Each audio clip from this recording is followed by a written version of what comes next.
Hi மக்களே, welcome to PKM Lakshmi channel. நான் இன்றைக்கி சேனலில் என்னன்னாக்கா ஃப்ரீ பிளான்ட்டோ இல்லைனா பிளான்ட்டை பற்றியோ நான் சொல்ல போகிறது கிடையாது. இன்றைக்கி ரொம்ப எனக்கு ஒரு டென்ஷனுங்க, ரொம்ப கஷ்டங்க. ஏன்னா நம்ம நல்லது பண்ணுறோம், நல்லது பண்ணுனா கூட இந்த மாதிரி ஆளுங்களும் இருக்காங்களேங்கிற ஒரு டென்ஷனில் தான் சரி மக்கள் பிரச்சனையே மக்கள்கிட்டே தான் புலம்பணுங்கிற மாதிரி எனக்குள்ள கஷ்டம் என்னன்னாக்கா, அந்த கஷ்டத்தை வெளியிலேருந்து வர்றது கஷ்டம்தான். அந்த கஷ்டம் வெளியிலேயே சொல்லணுங்கிறதுக்காக தான் இந்த இது பதிவு போடுறேன். நான் ஒரு சிஸ்டர்கிட்ட விதை கேட்டிருந்தேன். ஆக்சுவலி நான் ஃபஸ்ட்டு கேட்கல. அந்த சிஸ்டர் என் சேனலில் 2-3 வாட்டி விதை கேட்டிருந்தாங்க. சரி, ஓகே, 2-3 வாட்டி கேட்டிருந்தாங்கனாலும் அவங்க எல்லாம் கொடுத்து முடிச்சதுக்கப்புறம் தான் என்கிட்ட விதை கேட்டாங்க. அப்போ சரி, அவங்களுக்கு கொடுக்க முடியாத ஒரு சூழ்நிலை ஆகிப்போச்சு. அதுக்கப்புறம் அவங்க விதை பகிர்வு பண்ணும்போது நான் அவங்கக்கிட்ட போயிட்டு நான் கேட்டேன். அவங்க சேனலில் போய் நான் கேட்டேன், எனக்கு விதை கொடுக்க முடியுமான்னு. அப்போ அவங்க சொன்னாங்க, நான் உங்ககிட்ட 2 முறை கேட்டேன், கொடுக்க மாட்டேன்ட்டீங்க, பரவாயில்ல, இருந்தாலும் நான் கொடுக்குறேன்னு சொன்னாங்க. கொடுக்குறேன்னு சொன்னாலுமே அவங்க 2-3 வாட்டி கேட்டேன், கொடுக்கவே இல்லை.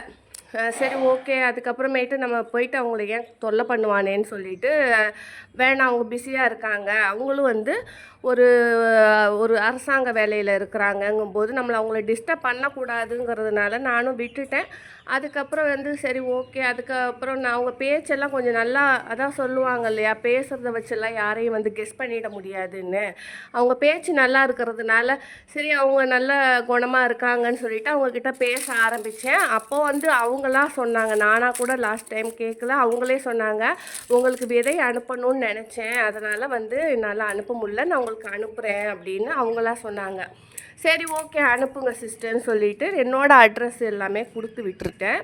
கொடுத்து விட்டதுமே அவங்க என்ன பண்ணாங்கன்னா, அவங்க நிறையாவே எனக்கு பிளான்ட்டு சீடு எல்லாமே கலெக்ட் பண்ணி கொடுத்தாங்க. கொடுத்ததுமே நான் என்ன பண்ணினேன், நம்ம சேனலில் போடும்போது சஸ்பென்ஸாக இருக்கட்டும்ங்கிறதுனால தான் அவங்களோட சேனலை நம்ம யார் யார் கெஸ் பண்ணுறாங்க அப்படின்னு தெரிஞ்சுக்கணும் அப்படின்னு நாள் அவங்க சேனல் நேமை நான் சொல்லவே கிடையாது. அதுக்கப்புறம் அந்த வீடியோவில் பார்த்திங்கனாக்கா, அதுக்கப்புறம் மக்கள்கள்லாம் ஓரளவு கெஸ் பண்ணதுக்கப்புறம் அடுத்த வீடியோவில் நான் அவங்க அடுத்த வீடியோன்னு இல்லை, அடுத்து ஒரு 3 வீடியோவில் தொடர்ச்சியாக அவங்க நேமை தான் நான் சொல்லிகிட்டு இருந்தேன். இந்த சிஸ்டர் தான் எனக்கு கொடுத்தாங்க, இந்த சிஸ்டர் எனக்கு ஷேர் பண்ணாங்க, அவங்க பாருங்கள் இவ்வளோ இது கொடுத்துமே நான் தொலைச்சிட்டேன், நான் மிஸ் பண்ணிட்டேன் அப்படின்னு ரொம்பவே ஃபீல் பண்ணேன். ஏன்னா அது நம்ம ஒரு பிளான்ட் லவ்வருக்கு தான் தெரியும் அதோட வேல்யூ என்ன அப்படின்னு. நம்ம எவ்வளோ கிடைக்காத ஒரு விதையெல்லாம் கிடைக்கும்போது, கட்டிங் கிடைக்கும்போது அதை வேணும்னு யாராவது தொலைப்பாங்களா? அப்போ இவங்க பப்ளிசிட்டி தேடுறதுக்காக நம்ம நேமை இவ்வளோ மோசமாக இது பண்ணுறாங்க. ஆனால் பேசும்போது பார்த்தா அவ்வளோ அருமையாக ரொம்ப நல்லவங்க மாதிரி நம்மளே 2-3 வாட்டி அவங்கக்கிட்ட பேசினேன். ஆஹா, பரவாயில்ல, இவ்வளோ நல்லவங்களாங்கிற மாதிரி நம்ம திங்க் பண்ண வைக்கிற அளவுக்கு அவ்வளோ பேசுகிறாங்க. சேனலில் கூட பார்த்தாக்கா அவ்வளோ சூப்பராக பேசுகிறாங்க, அவ்வளோ நல்லவங்க மாதிரி அவ்வளோ ஒரு கிளியராக பேசுகிறாங்க. சரி சொல்லிவிட்டு அவங்க எனக்கு அனுப்பி வச்சாங்க. அனுப்பி வச்சு நான் அதை ஃபஸ்ட்டு ஒரு 2 வீடியோவில் சொல்ல, அதுக்கப்புறம் தொடர்ச்சியாகவே அவங்க நேமை 3-4 வீடியோவில் நான் சொல்லிக்கிட்டே இருந்தேன். இவங்க எனக்கு இவ்வளோ கொடுத்தாங்க, அப்படி கொடுத்தாங்க, இப்படி கொடுத்தாங்க, அது இப்படி போயிடுச்சு அப்படி சொல்லிட்டு. எனக்கு ரொம்பவே என்ன கஷ்டம்னாக்க, விதை எனக்கு இந்த வெயில் காலத்தில் போட முடியாதுங்கிறதுனால நான் அதை பத்திரமா, ஏன்னா நம்ம அங்கிட்டும் இங்கிட்டும் போகிறோம், எந்த இடத்துல ஸ்டாண்டர்டாக இருக்க போகிறோம் அங்கே போய் போட்டுக்கலான்னு சொல்லிட்டு ரொம்ப சேஃப்டியாக வச்சுருந்தேன். தொலைச்சிட்டேன், மிஸ் பண்ணிவிட்டு அவங்கக்கிட்டே நான் கேட்டேன், சிஸ்டர் எனக்கு அனுப்ப முடியுமா, எனக்கு இந்த மாதிரி மிஸ் ஆகி போச்சு, எனக்கு அனுப்ப முடியுமான்னு கேட்கும்போது அவங்க என்ன சொல்கிறாங்கன்னாக்கா, இல்லைங்க, என்கிட்ட இல்லைன்னு சொல்லிட்டாங்க. அதோடு நான் விட்டதுக்கப்புறம் நான் என்கிட்ட, அதாவது அவங்க இருக்கிற பிளான்ட்டை தான் கொடுத்தாங்க. நான் காசு கொடுத்து விலைக்காக வாங்கிட்டு வந்தேன். 400 ரூபா, 380 ரூபான்னு அமேசானில் வாங்கியிருக்கேன். அதை நீங்கள் போய் செக் பண்ணி கூட பாருங்கள்.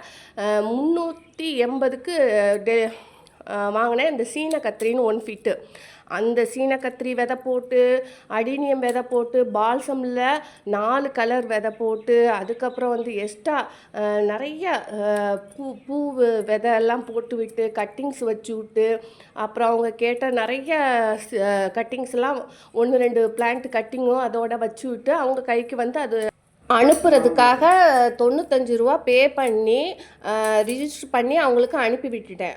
என்னன்னாக்கா, அவங்க வீட்டுக்கு போன இடத்துல அவங்க இல்லை, அந்த சிஸ்டர் இல்லாததுனால அங்கேயே போஸ்ட் ஆஃபீஸ்லேயே வச்சுட்டாங்க. அவங்க நான் தான் ஃபோன் பண்ணி அவங்கக்கிட்ட சொன்னேன், நான் உங்களுக்கு அனுப்பிட்டேன் சிஸ்டர், வந்துருச்சான்னு நான் வந்து ஒரு 10 வாட்டிக்கு மேலே அவங்களுக்கு ஃபோன் பண்ணிட்டேன். அவங்க வந்து இந்த பார்க்குறேங்கன்னு சொல்லிவிட்டு அதுக்கப்புறமேட்டு ஒரு வாரம் கழிச்சிட்டு போயிட்டு அங்கே போய் கேட்டு அது அழுகி போய் இருந்தது. அழுகி போய் இருக்கவும் ஃபோன் பண்ணவே இல்லை அவங்க. இந்த மாதிரி எனக்கு நீங்கள் அனுப்புனது எனக்கு சென்ட் ஆயிடுச்சு, ஆனால் வந்து இந்த மாதிரி கொடுக்காம அழுகி போயிடுச்சின்னு ஃபோன் பண்ணவே இல்லை. இத்தனைக்கும் கேட்டிங்கன்னா அதில் நிறைய விதையும் நான் போட்டு வச்சுருந்தேன். என்கிட்ட கூட இல்லாமல் நான் எல்லாத்தையும் போட்டு வச்சு சரி அவங்க போய் சென்ட் ஆகட்டும் பாவம், அவங்க நமக்கு நிறைய அனுப்பியிருக்காங்க, நம்மளும் அனுப்பணுங்கிறதுனால அனுப்பியிருக்கேன். அவங்க என்ன பண்ணணும், சரி வரலங்க இந்த மாதிரி அழுகி போச்சுன்னு சொல்லவே இல்லை. நானாக வந்து கேட்டதுக்கப்புறம் தான் நீங்கள் அனுப்புனீங்க இல்லையா, அது எல்லாமே எனக்கு அழுகி போயிடுச்சு, நீங்கள் விதை ஒன்றும் அனுப்பலையே சொல்லிட்டாங்க. அனுப்புனது நான் தான் விதை அனுப்பி வச்சுருக்கேன். அதுக்கப்புறமேட்டு 1-2 விதை இருந்தது, அது கொஞ்சமாக தான் இருந்தது. நான் வந்து அனுப்புனேன், எனக்கு தெரியும். இப்போ உங்களுக்கே தெரியும் அந்த ஃப்ளவர் சீடெல்லாம் ரொம்ப கடுகு விட குட்டியாக இருக்கும் அந்த பால்சம் சீடெல்லாம்.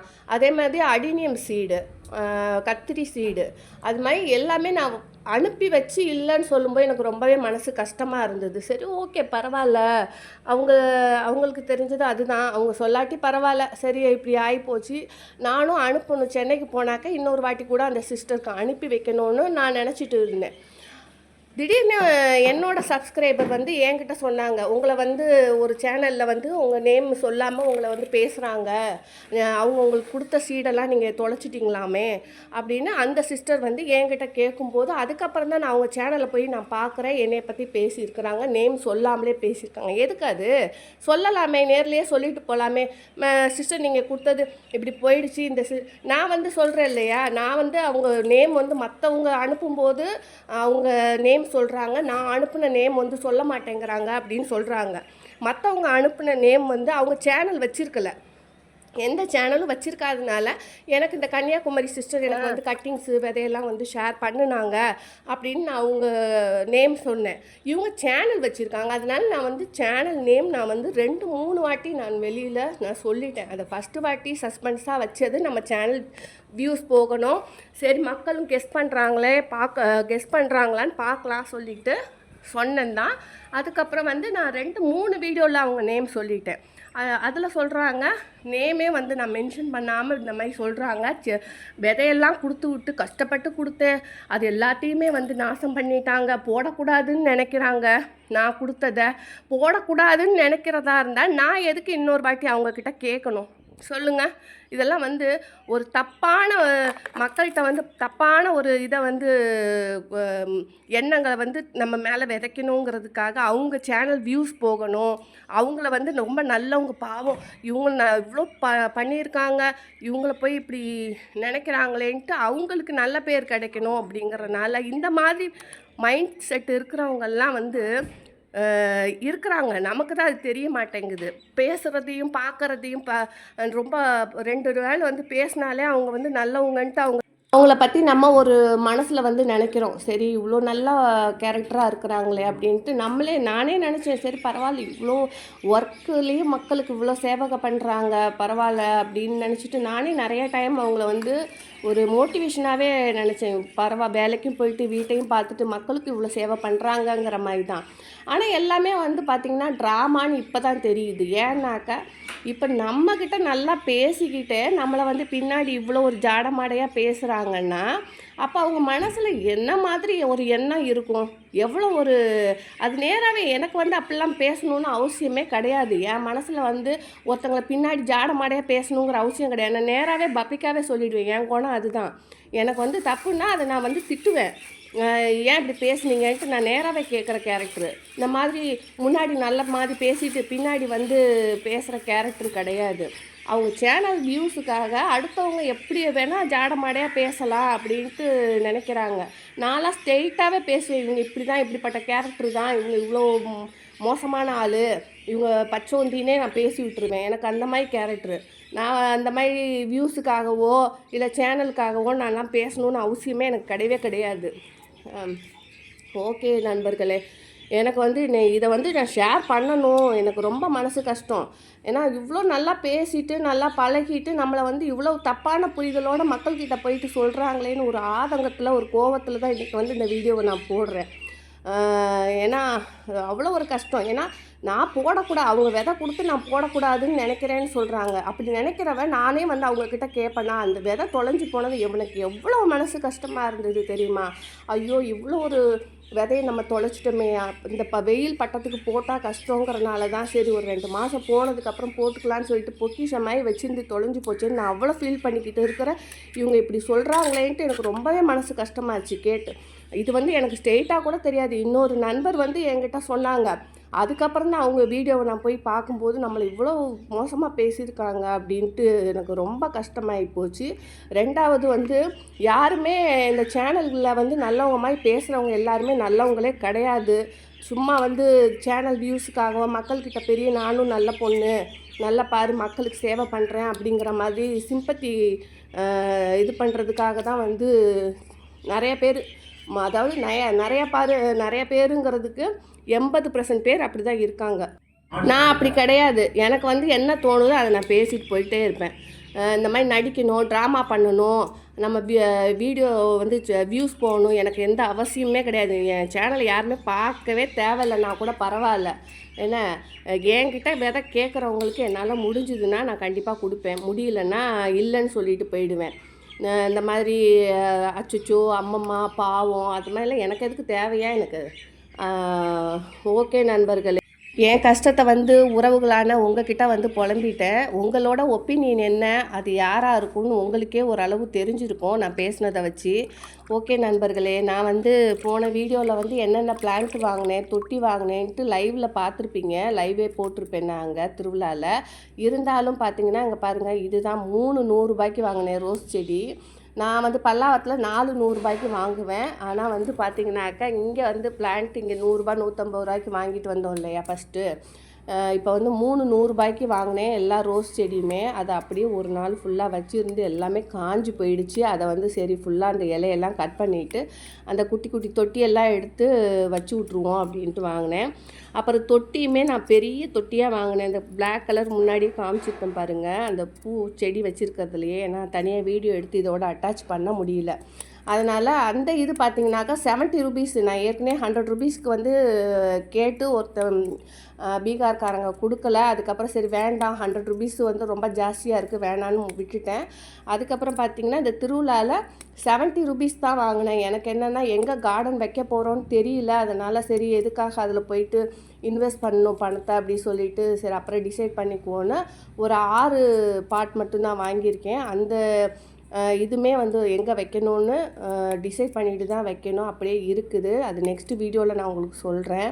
இந்த விதையெல்லாம் இந்த செடியெல்லாம் இப்போ அப்படியே வச்சோன்னா கண்டிப்பாக காஞ்சி போயிடும். அதனால் ஃபுல்லாக ட்ரிம் பண்ணிவிட்டு மொட்டையாக்கி, அதாவது 3/4 செடியை கட் பண்ணிவிட்டு வெறும் 1 2 இலையை மட்டும்தான் வைக்க போகிறோம். அப்போ தான் வந்து இந்த ஒளி சேர்க்கை வந்து நடைபெற்று அது உடனே வந்து ஃபாஸ்ட்டாக க்ரோ ஆகும்போது நமக்கு வந்து இந்த வெயில் காலம் இல்லைங்களா, அந்த சம்மருக்கு ரோஸ் எல்லாம் வந்து இது குளிர்ச்சியான பிரதேசத்தில் வளர்கிறதுனால இதுக்கு வந்து வெயிலெலாம் அவ்வளோவா செட் ஆகாது. அதனால் இது ஒரு அரை நிழல் அரை வெயிலுன்னு இருக்கிற இடத்துல பார்த்து வைக்கணும். இதெல்லாம் எல்லாத்தையும் செட் பண்ணிவிட்டு ஒரு நாள் வந்து சூப்பராக ஒரு வீடியோவை போடுறேன். நாளைக்கு வந்து டெரஸ் கார்டனை காமிக்கிறேன். அங்கே என்னென்ன செடியெல்லாம் வச்சுருக்கேன், என்னென்ன பிளான்ட்டு எல்லாமே க்ரோத் ஆகிட்டு வருதுன்னு உங்களுக்கு நான் சொல்கிறேன் நண்பர்களே. அப்புறம் எனக்கு வந்து இன்றைக்கி இந்த வீடியோ போடுறதுல உடன்பாடே இல்லை. எனக்கு இன்றைக்கி ஒரு சின்ன மனசு கஷ்டம். ஏன்னா நல்லா பேசின அந்த ஒரு சிஸ்டர் என்கிட்ட வந்து அந்த 3 சிஸ்டர் வந்து சேனல் வச்சுருக்கிறவங்க 3 4 சிஸ்டர் வந்து என்கிட்ட வந்து ரொம்ப க்ளோஸாகவே நல்லா தான் பேசுவாங்க. ஆனால் பேசினாலுமே கூட ஏதாவது விதை வந்து ஷேர் பண்ண எனக்கு வந்து அவங்க ஷேர் பண்ணுவாங்க, அவங்க எனக்கு ஷேர் பண்ணுவாங்க. ஆனால் இந்த மாதிரி 1 2 சிஸ்டர் தான் இப்படி இருக்கிறாங்க. அது ரொம்பவே எனக்கு கஷ்டமாயிடுச்சு. அதை வந்து பதிவிடலாம், இந்த மாதிரி இருக்கிறாங்க நம்மக்கிட்ட பேசிட்டு நம்ம பின்னாடி இப்படியெல்லாம் பேசுகிறாங்கன்ட்டு அப்படிங்கிறதுனால தான் இந்த வீடியோவை வந்து இது பண்ணினேன். அப்புறம் போஸ்ட் வந்து இன்றைக்கி அனுப்பிச்சி விட்டுட்டேன் எல்லாருக்குமே, அதாவது போகாத நபர்களுக்கெல்லாம் இன்றைக்கி அனுப்பிட்டேன். ஒரு 2 நாளில் அவங்களுக்கு போய் சேர்ந்துடும். ஓகே நண்பர்களே, நான் இன்னும் ஒரு வாரத்தில் சென்னையில் போய் என்னென்ன கட்டிங்ஸ் விதை இருக்குது எல்லாருக்குமே நான் கண்டிப்பாக ஷேர் பண்ணுறேன். ஒரு வாரம் வெயிட் பண்ணுங்கள். எனக்கு இந்த வாரம் எனக்கு போக முடியாத சூழ்நிலை. ஏன்னா நிறையா கோயிலுக்கு வெளியில் அங்கே இங்கேன்னு போக வேண்டியதாக இருந்தது. ஓகே பாருங்கள், நம்ம சேனல் வந்து தொடர்ச்சியாக பார்த்துட்டு வாங்க. ஃப்ரீ சீடு கொடுக்கும்போது முன்னாடியே என்கிட்ட இன்ஃபார்ம் பண்ணி உடனே மெசேஜ் போட்டுருங்க. நான் வந்து 100 பேருக்கு கொடுத்துட்டு 1000 பேருக்கு கொடுத்தேன் அப்படிலாம் சொல்ல மாட்டேன். நான் இத்தனை பேருக்கு கொடுத்தேன்னா அத்தனை பேருக்கு தான் கொடுப்பேன். அந்த லிஸ்ட்டு வரைக்கும் நான் எழுதி வச்சுருக்கேன்.